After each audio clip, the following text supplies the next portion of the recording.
परीक्षा, यह नाम सुनते ही अक्सर छात्र एवं छात्राओं के अंदर भय का माहौल बन जाता है। यह अनुभव तो हम लोगों ने अपने जीवन में एक न एक दिन जरूर किया होगा। क्या परीक्षा सच में एक चिंता का विषय है? क्या परीक्षा से सच में डर का भय या माहौल बनता है? तो आइए जानते हैं हम हमारे महान भारतीय विचारकों के परीक्षा प्रणाली के ऊपर उनके विचार। रविंद्रनाथ टैगोर कहते हैं, शिक्षा का अर्थ आत्मा की मुक्ति है, जो केवल पुस्तकों और परीक्षाओं तक सीमित नहीं रहनी चाहिए। स्वामी विवेकानंद कहते हैं, शिक्षा का लक्ष्य केवल जानकारी प्राप्त करना नहीं, बल्कि जीवन की समस्याओं को हल करने की क्षमता विकसित करना है। राष्ट्रपिता महात्मा गांधी कहते हैं, शिक्षा का उद्देश्य केवल परीक्षा पास करना नहीं, बल्कि चरित्र निर्माण और सत्य की खोज करना होना चाहिए। डॉक्टर सर्वपल्ली राधाकृष्णन कहते हैं, शिक्षा का असली उद्देश्य केवल तथ्यों का संग्रह नहीं, बल्कि सोचने और तर्क करने की शक्ति को विकसित करना है।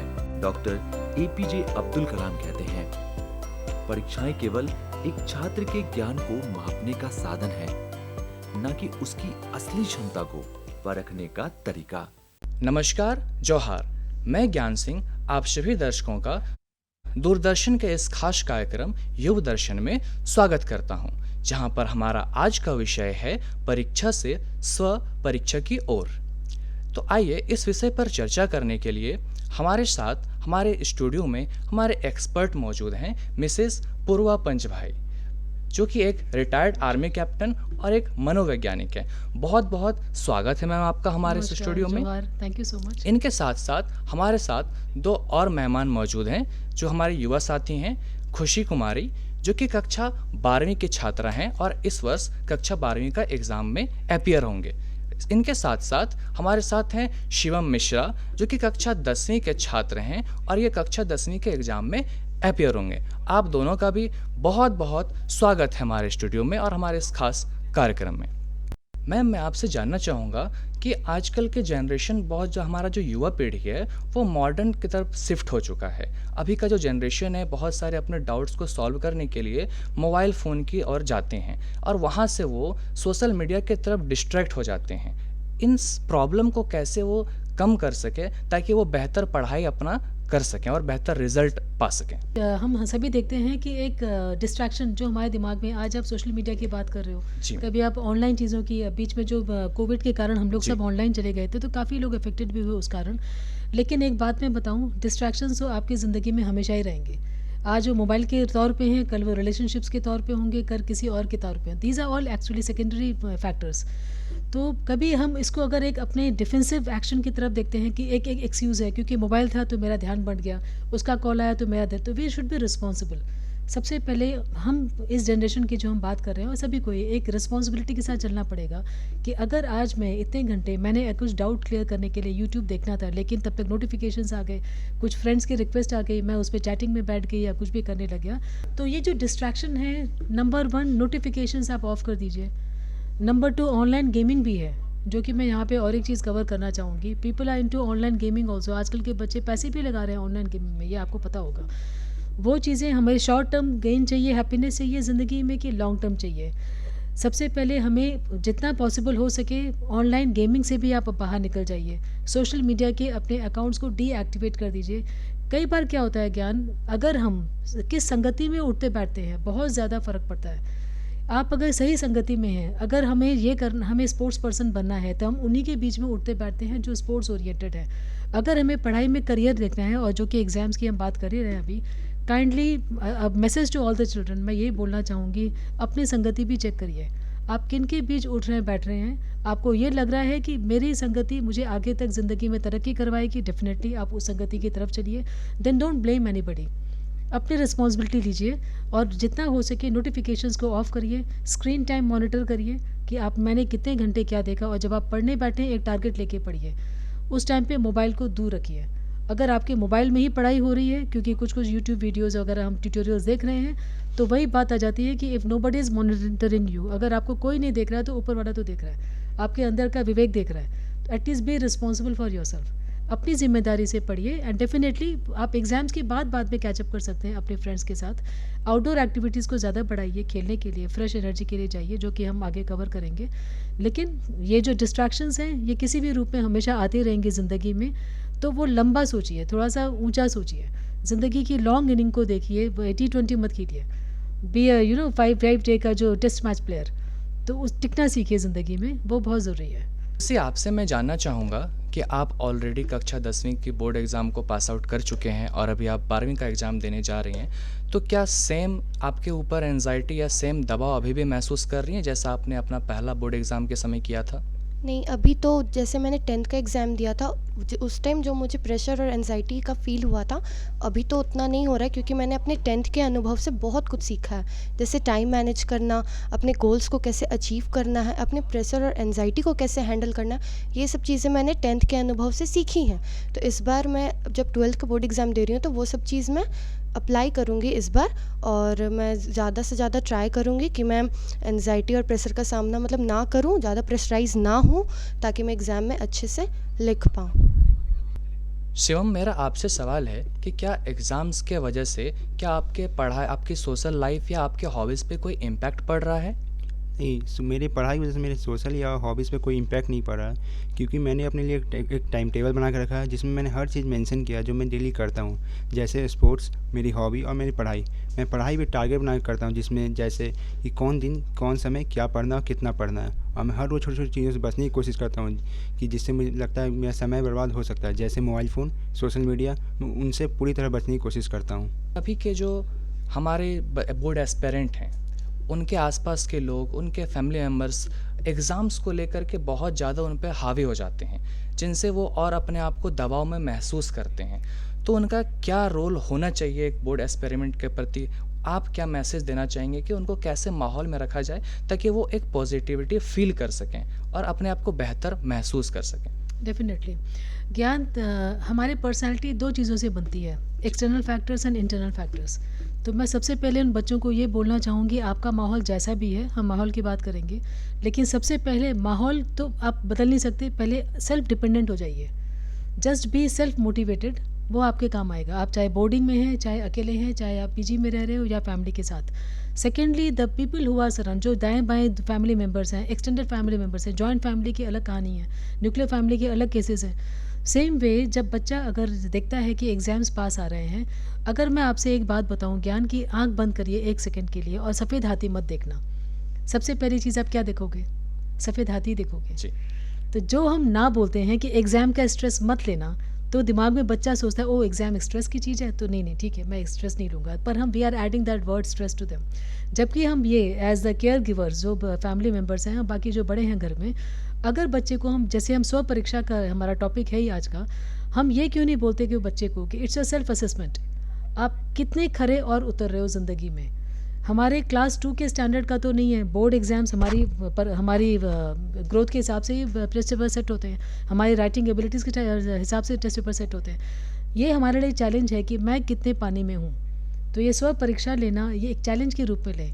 तो स्ट्रेस आपको कोई दे ना दे, आपको पहले फ़र्क नहीं पड़ना चाहिए। दूसरे जो केयर गिवर्स हैं, पेरेंट्स हैं, अच्छा माहौल रखें आपस में, प्लीज़ उन दिनों झगड़े ना करें घर में या टेंशन ना लाएं। या कई बार मैं सुनती हूँ कि गांव की प्रॉपर्टी को लेके बच्चे परेशान हैं घर में, तो बच्चे को एक वरिड चाइल्ड करके भी बुक है, तो बच्चे पे ऊपर दबाव न डालें। जब आप भी बच्चे रहे होंगे, एज पेरेंट्स को मैं ये कहना चाहूँगी कि जब हम खुद बच्चे थे तो हम कितने समझदार थे, हम नहीं थे समझदार। हाउ कैन वी एक्सपेक्ट कि हमारे 17-18 साल के बच्चे बहुत बिल्कुल परिपक्व हो चुके हैं? नहीं है, वो भी कच्चे हैं। तो हम भी उनको सांत्वना देनी है, शांत माहौल बनाना है, अच्छा खाना देना है, टेंशन फ्री रखना है, एक अश्योरेंस दीजिए, एक फेथ दिखाइए, येस यू कैन डू, हमें तुम पे पूरा भरोसा है, भले वो 40-50% वाले बच्चे क्यों नहीं हो। आप ये बोले कि कोई बात नहीं, तुम 50 लाए थे, आई एम श्योर तुम 55-60 लाओगे। एक पॉजिटिव जब हम बोलेंगे, हम सुनेंगे और बच्चा फील करेगा पॉजिटिव, तो आप सेल्फ मोटिवेटेड, सेल्फ दिमाग में हम क्या दिमाग में डाल रहे हैं, क्या खाना खिला रहे हैं अपने दिमाग को भी और बच्चे के दिमाग को, these are all factors which play role. तो कई बार in fact one thing I would like to add, parents and teachers and जो भी हैं केयर गिवर्स की भी काउंसलिंग बहुत ज़रूरी रहती है। They also, we all need direction, हम सबको काउंसलिंग की ज़रूरत है। तो एक डायरेक्शन हमको मिल जाता है कि कॉन्शियस एफर्ट्स आते हैं कि हाँ मुझे बच्चे के सामने ये बातें करनी है, ये बातें नहीं करनी है। बच्चे को मैंने फ्री रखना है, प्री ऑक्यूपाइड नहीं रखना। This will help. जी मैम, हमने कुछ बच्चों से भी इस विषय में बातचीत की है। आइए देखते हैं उनका इस पे क्या नज़रिया है। श्योर। वो क्वेश्चन देखते ही पूरा ब्लैंक हो जाता है कि मतलब कर पाएंगे या नहीं। क्वेश्चन किस टाइप का आएगा, अगर क्वेश्चन ज़्यादा टफ आ गया तो मैं उसका आंसर कर पाऊँगी या नहीं कर पाऊँगी। कभी कभी होता है क्वेश्चन आउट ऑफ सिलेबस आ जाता है, जिसको देख के ही लगता है कि ये तो हम कभी पढ़े ही नहीं है, तो फिर इसको कैसे बनाएंगे। टाइम के अकॉर्डिंग मेरा सारा क्वेश्चन हो पाएगा। 3 आवर्स में मेरे को 52 क्वेश्चन कंप्लीट करना है, वो हो पाएगा या नहीं। लैक ऑफ प्रिपरेशन के चलते कहीं हमारे पेपर्स ख़राब ना हो जाएं, कहीं हमसे कोई सिली मिस्टेक ना हो जाए या हम कोई फार्मूला भूल ना जाएं, उसके चलते हमारे अंदर एक स्ट्रेस बना रहता है कि कहीं हमारा मार्क्स ख़राब ना हो। मैंने कोई क्वेश्चन का आंसर किया भी है तो वो क्वेश्चन का आंसर एग्जामिनर को समझ आ रहा है या नहीं, बस इस चीज़ का थोड़ा एंजाइटी रहता है। देखा आपने हमारे बच्चे कितना वरीड है एग्ज़ाम से रिलेटेड और एग्ज़ाम का क्या उनका नज़रिया है, उन्होंने हमारे साथ शेयर किया। चलिए अब हम वापस आते हैं खुशी आपके पास। आप बताइए कि क्या आपके एग्ज़ाम के प्रिपरेशन में आपके टीचर और आपके पेरेंट्स का क्या योगदान है? एग्ज़ाम के प्रिपरेशन के टाइम पे टीचर्स और पेरेंट्स बहुत मॉरल सपोर्ट देते हैं। अगर सबसे पहले मैं टीचर्स की बात करूँ तो वो ऑल टाइम अवेलेबल रहते हैं मेरे डाउट्स क्लियर करने के लिए। वो एग्ज़ाम से पहले बहुत टेस्ट भी लेते हैं ताकि जो हमारा कॉन्फिडेंस है वो बूस्ट हो सके एग्ज़ाम में, और वो मेरी हर तरह से हेल्प करते हैं, मेरी हर चीज़ों का मतलब ख्याल रखते हैं कि मैं, और वो मुझे मोटिवेशन भी बहुत देते हैं ताकि मैं मोटिवेट रहूँ और अच्छे से पढ़ाई कर सकूँ। फिर अगर मैं पेरेंट्स की बात करूँ तो वो तो सच में बहुत ज़्यादा सपोर्ट करते हैं, क्योंकि मैं आधा से ज़्यादा टाइम उनके साथ स्पेंड करती हूँ, तो वो मेरे लिए एक ऐसा इन्वायरमेंट बनाते हैं जिससे मुझे डिस्ट्रैक्शंस कम हो और मैं अच्छे से पढ़ाई कर सकूँ। वो मेरी हर छोटी छोटी ज़रूरतों का भी ख्याल रखते हैं ताकि मुझे एग्ज़ाम में कोई प्रॉब्लम ना हो और मैं अच्छे से प्रिपरेशन कर पाऊँ। शिवम, मैं आपसे जानना चाहूँगा कि आपके पढ़ाई के दौरान आप सेल्फ स्टडी करना ज़्यादा प्रेफर करते हैं या फिर ग्रुप स्टडी करना ज़्यादा प्रेफर करते हैं, और क्यों? ग्रुप स्टडी उस समय यूज़फुल है जब हम कोई चीज़ पहली बार सीख रहे हो या क्वेश्चन पेपर सॉल्व कर रहे हो। मैं अकेला ही पढ़ने प्रेफर करता हूँ, क्योंकि अकेले में मैं अपनी गति, अपने सामर्थ्य और अपनी इच्छा अनुसार पढ़ सकता हूँ। पर महीने में 1 या 2 बार अपने दोस्तों के साथ मैं ग्रुप स्टडी कर लेता हूँ, जिसमें हम दोस्त क्वेश्चन पेपर सॉल्व करते हैं या अपने एक दूसरे का डाउट क्लियर करते हैं। एक स्टूडेंट या एक व्यक्ति अपने फेल्योर से कैसे डील करें ताकि अगली बार वो पूरी तरीके से, पूरी तैयारी के साथ अपने आप को, अपना रिजल्ट को बेहतर कर सकें? डेफिनेटली नेल्सन मंडेला ने कहा है, I never fail, either I win और आई लर्न। तो वो जो एटीट्यूड हम लोग घर में बच्चों को बोलते हैं पास होके दिखाओ, सक्सेसफुल इंसान बनो, हम उनको फेल होना क्यों नहीं सिखाते कि भाई तुमसे नहीं होगा, नो प्रॉब्लम, उसके बाद ये करना है। तो वो जो हम डिस्कशन नहीं होता ना घर में, तो वो बच्चे फिर छुपाते हैं। जो मार्क्स कम आ गए वो बोलेंगे मार्क्स दिखाए नहीं टीचर ने, वो धीरे धीरे कई बार फोर्जरी, वो गलत अपना सिग्नेचर भी ले जाते हैं पेरेंट्स का, ऐसे भी हमने देखा है। तो प्लीज़ बच्चों से अगर आप सक्सेसफुल होना सिखाते हैं तो उनको फेल होना भी, उसके बाद क्या स्टेप लेने हैं आपको वो भी सिखाएं, कि इसी सो दैट वी नो। अगर देखिए एक छोटा बच्चा अगर गिरना नहीं सीखेगा, गिरते हुए तो चलेगा ना। 12-13 महीने का बच्चा जब चलना शुरू करता है वो कई बार गिरता है, फिर वो चलता है, फिर वो दौड़ेगा। धीरे धीरे अगर हम कोई भी चीज़, आपने भी पहली बार साइकिल चलाई होगी, आप भी गिरे होंगे, मैं भी गिरी हूँ, अब फराटे से आप चलाते होंगे साइकिल या bike. Practice is very important. तो हम ये जानें कि मुझे कितनी बार और फेल होने के बाद 9999 टाइम्स के बाद थॉमस एडिसन ने बल्ब बनाया था 10,000 टाइम। तो उसको भी तो ये नहीं था ना कि उसने ये जाना कि मैं इतने टाइम्स में क्या नहीं करना है। तो दिस एक्सपीरियंस टीचर्स अस कि हमें क्या नहीं करना है, सो दैट हम ये करें और फिर हम पास हो। तो प्लीज़ आप लोग कार्यरत रहिए, आप लोग लगे रहिए, आप लोग प्रैक्टिस करते रहिए। Writing is very important. तो हम ये जाने कि मार्क्स कम आए या नहीं आ पाए, logical approach is very important in life. हम लोग इमोशनल अप्रोच रखते हैं, हमारे दिमाग में दो हिस्से हैं, लॉजिकल मी एंड इमोशनल मी। तो लॉजिकली सोचिए कि टेक्निकली मैं कहाँ रह गया पीछे या रह गई पीछे, ओके नो प्रॉब्लम, मैंने शायद ये चैप्टर नहीं देखा था, मुझे ठीक से देखना चाहिए था, मुझे इसके मार्क्स ये वाले इंपॉर्टेंट थे, मैंने इसको इंटरेस्टिंग नहीं समझा, बोरिंग चैप्टर था पर मेरे मार्क्स गए। तो वो चीज़ें हम फेस करें। Face the failure, face the issues. हम लोग इश्यूज़ को या फेलियर्स को डिस्कस नहीं करते, हम उसको कारपेट के नीचे ढका देते हैं। तो उसको रहने दीजिए सामने, उसको डिस्कस करिए, उस पर एक चर्चा करिए, उसके बाद उसके रास्ते तभी निकलेंगे। और एक दूसरे को बताइए कि एज अ पेरेंट ऑल्सो या as a caregiver, as teachers also we can tell.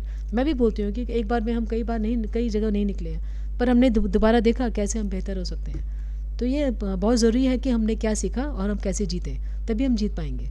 खुशी, क्या आप कुछ सवाल करना चाहते हैं मैम से? हाँ बिल्कुल मैम, मेरा आपसे ये सवाल था कि हम एग्ज़ाम की प्रिपरेशन तो अच्छे से करके जाते हैं, पर जैसे ही एग्ज़ाम हॉल में पहुंचते तो अचानक से सब कुछ ब्लैकआउट सा हो जाता है। तो हम उस चीज़ को कैसे ठीक करें, उस चीज़ को कैसे हैंडल करें? डेफिनेटली खुशी, आप एक बात बताइए, किस कोई आपने मैराथन कभी देखा होगा या दौड़ा होगा, कोई रेस आपने दौड़ी है? हाँ। तो क्या आप, अगर मैं आपको, आप कभी दौड़े नहीं हो, मैं बोलूँगी खुशी जाके ये पकड़िए और ये सीटी बजेगी, आप दौड़ना शुरू करना, 1 किलोमीटर 5 किलोमीटर जो भी है, आप थक जाओगे या कि आप अच्छे से दौड़ोगे? थक जाएंगे। एग्जैक्टली अगर हम साल भर नहीं लिखते हैं 2.5 घंटे वाले पेपर के मॉक टेस्ट, या ऐसे माहौल में नहीं बैठते हैं जहाँ पे डिस्टर्बेंस नहीं है, कॉन्टीन्यूसली मुझे लिखना है, बोर होना है या मुझे देखना है मुझे कितना आता है, हम जिस दिन एग्ज़ाम होता है हम 2.5 घंटे नहीं बैठ सकते। वो डर, वो खौफ हमेशा रहेगा। Practice is very important. हम उस चीज़ को, जब एक इमेजरी मेथड है साइकोलॉजी में, जब आप एग्जामिनेशन हॉल के अंदर जाते हैं, इमेजिन योरसेल्फ कि आप अंदर गए, इन्विजिलेटर ने आपको डिस्ट्रीब्यूट किए पेपर्स, आपने रोल नंबर वगैरह भरा, क्वेश्चन पेपर्स आए, आपने लिखना शुरू किया। अंत में आप देखिए कि आपने 2.5 घंटे में अच्छे से सारे पेपर दिया, एंड देखिए उस इमेजिनेशन में कि आप एक विनर की तरह स्माइल करते हुए अंदर गए थे, स्माइल करते हुए आप सेटिस्फाइड होकर बाहर निकले हो। ये जो आप अपने दिमाग को रोज़ खिलाएंगे ना, ये वाला खाना, सच में वही होता है। दीज आर मैनिफेस्टेशंस जो हम बोलते हैं, जो हम सोचते हैं वही होने लग जाता है, ये सच्चाई है। तो प्लीज़ ये सोचिए कि मैं 2.5 घंटे बहुत अच्छे से बैठूंगी, एंड वो एक जो यू स्ट्रेस होता है ना, पॉजिटिव एंजाइटी जो हम बोलेंगे, आपसे काम करवाती है, डिस्ट्रेस हमसे काम बिगड़वाता है। तो ये इस यू स्ट्रेस में जाइए कि अब मैंने पूरी तैयारी की है, अब मुझे 2.5 घंटे अच्छे से लिखना है, हाईलाइटर्स यूज़ करिए, टाइम मैनेजमेंट करिए, आगे बात करेंगे आई एम श्योर। इसी तरह से मैंने क्वेश्चंस को अटेम्प्ट करना है, और लास्ट में मैंने अच्छे से रिवाइज भी किया, then I deposited I submitted the paper. इससे क्या होगा खुशी, एंड घर में जब आप बाकी दिनों में, एग्ज़ाम्स में तो ये 2.5 घंटे हुआ, हफ्ते में एक बार कम से कम 2.5 घंटे वाला माहौल क्रिएट करके एक सैम्पल पेपर लेके लिखिए। सैम्पल पेपर्स बहुत आते हैं मार्केट में, ऑनलाइन भी हैं, प्रैक्टिस करिए। हफ्ते में 1 या 2 बार, 2 या 3 बार आप कर सकते हैं। आप कितना थकते हो, कितनी राइटिंग कैपेसिटी है, प्रैक्टिस करिए। रोज़ 15 से 20 पन्ने जब तक हम नहीं लिखेंगे किसी भी सब्जेक्ट के, सब मिला के, मैथ्स तो है ही कंपलसरी, 10 तक तो है ही, उसके अलावा तब जाके हमें एग्ज़ाम में वो केक वॉक होगा। जैसे मैरी कॉम क्या करती है, शी फाइट्स प्रैक्टिस के टाइम पे, शी फाइट्स विद मैन, वो आदमी लोगों के साथ अपनी फाइटिंग की प्रैक्टिस करती है, बॉक्सिंग की, सो दैट जब वो ओलंपिक में या बड़े उसमें जाती है, ओलंपिक से तो बड़ा कोई ग्राउंड है नहीं, आपको वो इजीली वो अपने लेडी ओपोनेंट को हरा सकती है। हाँ जी शिवम, आप अपना सवाल मैम से करिए, आप क्या जानना चाहते हैं मैम से? मैम, एग्ज़ाम के दिन हम अपने एग्ज़ाम सेंटर में अपने समय को कैसे मैनेज कर सकते हैं कि उसी समय हम ज़्यादा से ज़्यादा या वो जितना क्वेश्चन उस सब को सॉल्व कर सकें? यस शिवम, ये बहुत ज़रूरी है कि जैसे मैंने अभी खुशी से बात की, 2.5 घंटे में मैंने ये देखा है कि बच्चे अगर MCQs हैं 1 मार्क के हैं और वो 20 नंबर के हैं, 80 में से अगर 20 मार्क्स के MCQ गए, लेकिन कई बच्चे उसको 40 मिनट में सॉल्व कर रहे हैं। तो एक तो आप घड़ी हमेशा पहनिए अगर अलाउड है, नहीं तो वहाँ पे बड़ा सा क्लॉक होता है एग्जामिनेशन हॉल में, नज़र रखिए कि अगर मुझे 20 मिनट में 20 क्वेश्चन सॉल्व कितने हो पाते हैं मैं करूँ, अदरवाइज़ मैं दूसरे सेक्शन में जंप करके ये वार्म अप क्वेश्चन रखिए। या तो आप 1 मार्क्स से शुरू मत करिए, आप सीधा 2 या 3 मार्क्स से शॉर्ट नोट से शुरू करिए, आपको वार्म अप बोलते हैं जैसे आपने किया। उसके बाद आप सीधा हाईएस्ट मार्क्स जो है, कई बार 5 नंबर के क्वेश्चंस हाईएस्ट मार्क्स कैरी करते हैं या 6 नंबर के क्वेश्चंस हाईएस्ट मार्क्स कैरी करते हैं, राइट? आप उनमें आ जाइए, उसको देखिए कि मैंने इसको 15 मिनट में इतना करना है, इतना divide the number of questions into number of hours and minutes. जैसे आप आजकल क्या प्रणाली चल रही है वो आपको ज़्यादा पता है। तो इससे क्या होगा शिवम, लास्ट में जो आपके एक मार्क्स के क्वेश्चंस आपके 3-4 मिनट खा जाते हैं, क्योंकि उसमें भी टाइम लग जाता है, उसको अगर आपके 2-3 छूट भी जाएँ, छूटने तो नहीं चाहिए पर छूट भी जाएँ तो आपके मार्क्स का लॉस कम होगा। चंक सॉल्व करिए, आप सबसे बड़ा आप सॉल्व कर दीजिए 5 और 6 मार्क्स वाले धीरे धीरे करके, देन कम टू योर 1 और 2 मार्क्स, जो कि बाद में आप अगर थक जाओ बाय चांस या आप एग्जॉस्टेड हो गए या समझ में नहीं आ रहा, कुछ दिमाग में कुछ भी है, तो आपका लॉस ज़्यादा ना हो। ठीक है, बच्चे उल्टा करते हैं, वो बड़े मार्क्स वाले क्वेश्चंस के बाद पीछे के लिए रखते हैं। जी, तो हम लोग जानते हैं कि हमारे जो माननीय प्रधानमंत्री श्री नरेंद्र मोदी हैं, वो परीक्षा पे चर्चा के द्वारा हमारे बच्चों को परीक्षा से संबंधित बहुत सारे क्वेश्चंस का जवाब देते हैं, बहुत सारे अच्छे अच्छे विचारों को हमारे सामने रखते हैं। तो आइए जानते हैं उनका क्या विचार है इस विषय पर। आपने अपने आप को तैयार करना, इसका मतलब आप पर प्रेशर है। सब लोग कहते हैं ये करो वो करो ये करो, ऐसा होता है? Yes sir. आप में से कितने लोग हैं जो कभी क्रिकेट मैच होता है तो टीवी पे क्रिकेट देखते हैं? कितने लोग हैं? सर सब हैं? आपने देखा होगा जब खेलते हैं तो स्टेडियम में से आवाज आती है। Yes sir. क्या आवाज आती है? सर सारे क्राउड चीयर कर रहे हैं। सर कोई कहता है 4 कोई कहता है 6। अब बैट्समैन क्या करता है? आपको सुनता है कि वो उस बॉल को देखता है? बॉल को देखते हैं। अगर वो इसी में लग जाए, उसने सिक्सर कहा है, चलो लगाओ सिक्सर, तो क्या हो जाएगा? इसका मतलब कि बैट्समैन उस प्रेशर की परवाह नहीं करता। उसका पूरा ध्यान उस बॉल पे होता है। अगर आप भी इस प्रेशर को मन में न लेते हुए अपना ध्यान, आज मैंने इतना पढ़ना तय किया, ये अगर कर लेते हैं, आप आराम से उस प्रेशर में से भी अपने आप को दिखा सकते। हमारे प्रधानमंत्री हमेशा हमें प्रेरित करते रहते हैं और हमारे युवाओं को, हमारे सारे छात्र छात्राओं को हमेशा मोटिवेट करते रहते हैं और हमें सही मार्गदर्शन देते हैं। जैसा कि आपने अभी देखा, तो मैम अब आपसे मैं अगला सवाल करना चाहूँगा कि परीक्षा के दौरान एक फैमिली मेम्बर का, एक पेरेंट्स का और एवं टीचर्स का एक स्टूडेंट के लिए क्या रोल प्ले होना चाहिए, क्या रोल रहना चाहिए, जिससे कि स्टूडेंट बेहतर रिजल्ट अचीव कर पाएँ? Definitely they should be motivators. उनको मोटिवेटेड रखिए, एक रोल मॉडल बनिए कि ये एक परीक्षाएं हमें कुछ सिखाती हैं, आप इनको आराम से पार कर सकते हो अच्छे नंबरों से। तो पॉजिटिविटी दिखाएं और उनको दिखाएं कि ये छोटी सी जंग है, ज़िंदगी की जंगें ऐसी आती रहेंगी, आप जीतते रहोगे। तो जो हम फेथ और जो एक ट्रस्ट दिखाएंगे, उन पे विश्वास दिखाएंगे, वो बहुत ज़रूरी है। घर के जो हमारे माहौल से अगर डिस्टर्बेंस है माहौल में, उनको उनमें न लपेटें, उनको उससे इफेक्टेड ना होने दें, सो दैट बच्चा ऑलरेडी जिसके माइंड में कई चीज़ें चल रही है कि मुझे ये पढ़ना, वो पढ़ना, वो पढ़ना है, तो वो चीज़ें, और एक डिस्ट्रैक्शन भी है वो, हम केवल मोबाइल को ही क्यों बोलें, घर का माहौल भी तो डिस्ट्रैक्ट करता है ना। तो वो ऐसी चीज़ें ना क्रिएट करें कि बच्चा डिस्ट्रैक्टेड हो। शांत रहें और शांति से बच्चे को पढ़ने दें, अच्छा खिलाएं पिलाएं, उसकी चॉइस की चीज़ें और हेल्दी खाना भी, और एक रूटीन में उसको अपने मी टाइम के लिए मोटिवेट करें, एक कि भाई थोड़ा सा खेल के आ जाओ, तुम्हें क्या करना पसंद है, इंडोर हॉबीज़ रखिए, आउटडोर हॉबीज़ रखिए, तो बच्चे को गाइड करते रहें। खुशी, क्या आप मैम से और कोई सवाल करना चाहेंगे एग्ज़ाम के विषय में? Yes ma'am. अच्छी तैयारी के बावजूद भी मैं समय और अपेक्षाओं के कारण एग्ज़ाम के दौरान बहुत घबरा जाती हूँ, तो मुझे कुछ ऐसी मानसिक रणनीतियाँ बताइए जिससे मैं एग्ज़ाम के समय में शांत रह पाऊँ। कोई बड़ा दिन आ रहा है कि तब आप विजुलाइज करना शुरू कर दीजिए, बहुत ज़रूरी है साइकोलॉजी में। इससे क्या होगा, आप शांत रहेंगे, things will be under your control, आप दूसरे के कंट्रोल में नहीं, आप अपने कंट्रोल में रहेंगे। इमोशंस को कंट्रोल करना सीखिए, प्राणायाम करिए या मेडिटेशन, तो हम ध्यान, कई लोग बोलते हैं बोरिंग है, नहीं करना, तो आपको बहुत ज़्यादा बोरिंग इन्वायरमेंट में नहीं, आप कहीं बैठी भी हैं, आप चौकड़ी मार के नहीं बैठ सकती, खड़ी हैं, कुछ भी सोचते, ध्यान क्या है, सोचना। माइंड को एकत्रित करिए, काम डाउन। कोई भी बड़े इवेंट के पहले अपने से कनेक्शन फील करिए, जस्ट फॉरगेट आपके आसपास कितना शोर है, क्या है। कई बार आप शोर के बीच में भी शांत हो सकती है ना, वो हैबिट बनाइए। जैसे हम गौतम बुद्धा को देखते हैं, बड़ा दुनिया भर में हलचल मची, लेकिन गौतम बुद्धा हमेशा हमको शांत दिखते हैं। वही चीज़ें हमें सीखनी ज़रूरी हैं। तो मन, जब बोलते हैं ना, जब मन शांत रहेगा तो तन भी शांत रहेगा, तो शीतल मन बहुत ज़रूरी है। अपने पे विश्वास, टाइम मैनेजमेंट, अपने हेल्थ अच्छी होनी चाहिए, mental and physical health. MIT करिए, that is most important task before going to bed. रात को सोने के पहले 4-5 टॉपिक अगले दिन के क्या पढ़ने हैं वो तैयार रखिए आपको, सो दैट आप सुबह ये ना ढूंढें कि मैं क्या पढ़ूँ, मैं आधा घंटा 1 घंटा वैसे निकल जाता है। आपके पास टारगेट रहेगा, मैंने ये पढ़ना है, आप सुबह फ्रेश हुए, आपने पढ़ने बैठ गए। ऐसे करके क्या होगा, वीक लिंक्स ढूंढिए। एग्ज़ाम में कौन से मेरे वीक हैं चैप्टर्स में, क्या क्या पोर्शन, सारे चैप्टर तो वीक नहीं होता, कोई पोर्शंस वीक होते हैं, उसको आप एक अलग से रखिए कि आज मैंने ये सब पढ़ना है, so that towards the exam मैं एक और बार रिवाइज़ करूँगी, ये भी तैयार है, बाकी चैप्टर तो तैयार था, हमारा टाइम बचता है। और एक चीज़ है, divide the number of chapters into number of days. आपके बोर्ड एग्ज़ाम में अगर 10 दिन 12 दिन बचे हैं, आपके पास अगर 20-25, आई एम श्योर 70-80 चैप्टर्स होते ही हैं 10th and 12th week almost, तो आप उतने ही चैप्टर्स को इतने दिनों में कैसे डिवाइड करेंगी। तो कीवर्ड्स रखिए, एक स्मॉल नोट पैड रखिए कि जब एग्ज़ाम में मैं अंदर जाऊँ तो मुझे इस चैप्टर, माइंड मैपिंग बनाइए कि मैं जब अंदर जाऊँगी, ये क्वेश्चन आएगा तो मैंने ऐसे ऐसे ऐसे ऐसे लिखना है, क्योंकि एग्जामिनी के पास भी बहुत ज़्यादा टाइम नहीं रहता कि वो पूरे देखें। हमको यही बताया जाता है कि आप हाइलाइट्स यूज़ करिए, सो दैट कीवर्ड्स मैं पकड़ लूँ, मैं आपको मार्क्स दे दूँ। जी है ना। इसी के साथ शिवम भी आपसे सवाल करना चाहते हैं, तो शिवम आप अपना सवाल मैम से करिए। तो इस समय अपने आप को मैं कैसे, ज़्यादा समय घड़ी में बीतता है, तो इस समय अपने आप को मैं कैसे फिट रख सकता हूँ, हेल्दी रख सकता हूँ?